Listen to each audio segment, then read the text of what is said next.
वन्दित सुन्दरि माधवी चन्द्र सहोदरि एव मयि मुनिगणमण्डित मोक्षप्रदायनि मञ्जुलभाषिणि वेदनुते पङ्कजवासिनि देव सुपूजित सद्गुणवर्षिणि शान्तियुते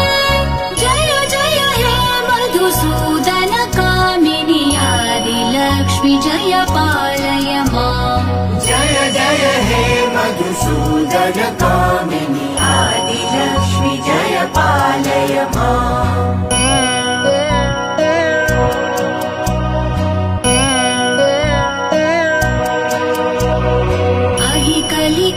कलिकल्मषनाशिनि कामिनि वैदिकरूपिणि वेदमये क्षीरसमुद्भव मङ्गलरूपिणि मन्त्र